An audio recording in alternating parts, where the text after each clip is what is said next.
Drone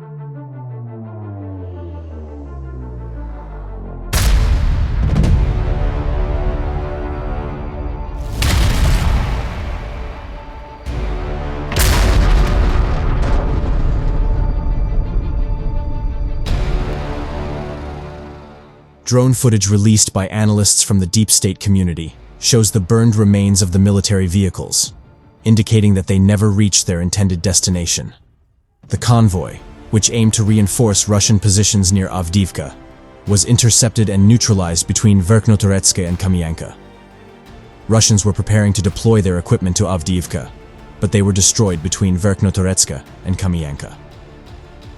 This accomplishment was the result of extensive collaboration among all Avdiivka brigades and battalions, noted analysts assessing the situation.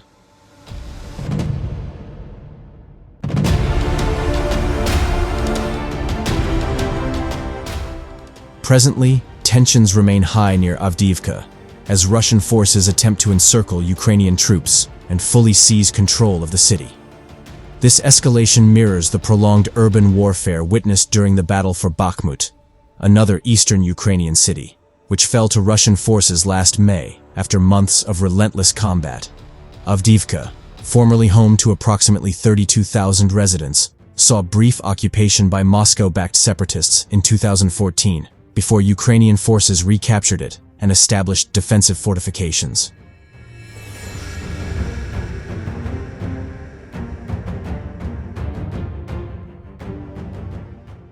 Russia said its forces took complete control Saturday of a city in eastern Ukraine that was the focus of intense combat for months, a development that Moscow could use to boost morale as the second anniversary of its full-scale invasion of Ukraine approaches with the war largely at a stalemate.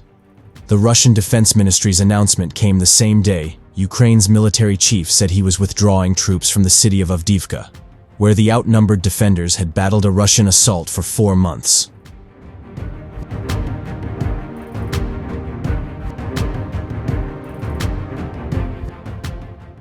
Russian Defense Minister Sergei Shoigu told the Kremlin that Russian forces were working to clear final pockets of resistance at the Avdiivka coke and chemical plant. Officials said in a statement, videos on social media Saturday appeared to show soldiers raising the Russian flag over one of the plant's buildings. Russian President Vladimir Putin sent a personal message of congratulating to his troops in the city, state news agency TASS reported. Kremlin spokesman Dmitry Peskov described Avdiivka's capture as an important victory.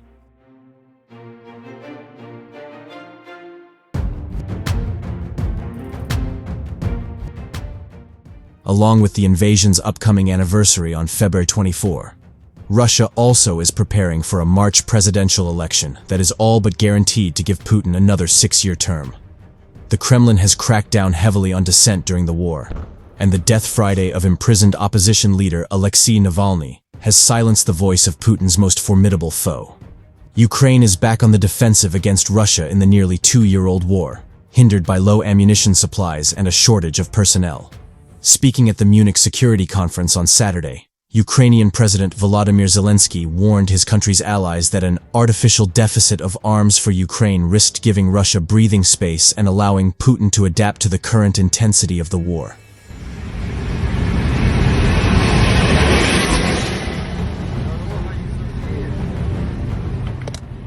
Our actions are limited only by our strength, Zelensky said, pointing to the situation in Avdiivka after the commander of Ukraine's armed forces said he was withdrawing troops from the city to prevent their encirclement and to save soldiers' lives. President Joe Biden said he told Zelensky in their Saturday phone call that he remains confident. Congress will ultimately approve additional funding for Ukraine. But asked if he was confident, more U.S. funding would come through before Ukraine loses more territory.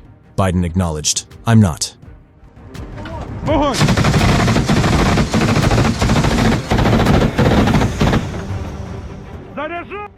White House National Security Council spokesperson Adrienne Watson called the withdrawal the cost of congressional inaction.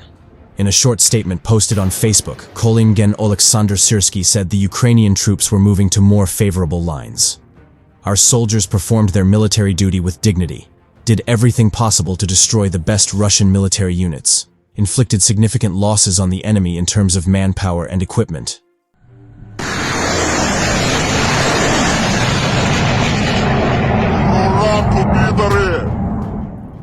The withdrawal was Syrskyi's first major test since his appointment this month as Ukraine's new army chief. In his previous position as commander of Ukraine's ground forces, he faced criticism for holding on to the city of Bakhmut for 9 months, a siege that became the war's longest and bloodiest battle and cost Ukraine dearly, but also served to sap Russia's forces. In recent days, reports emerged that Ukrainian troops in Avdiivka faced a deteriorating situation.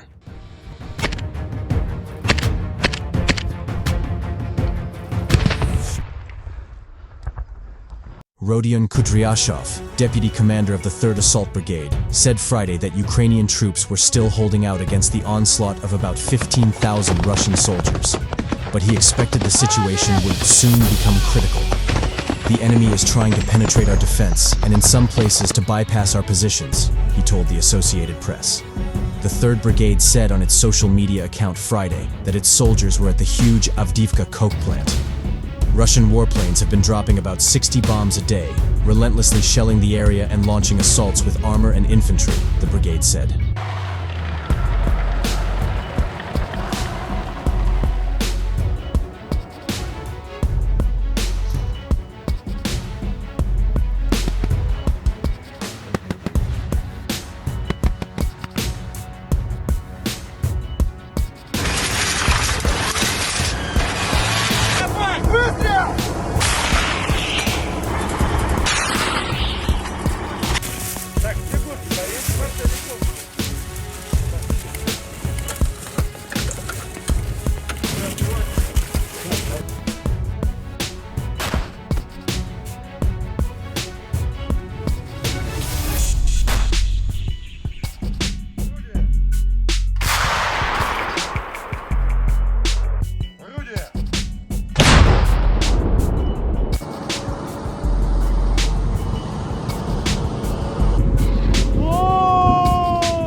Земля!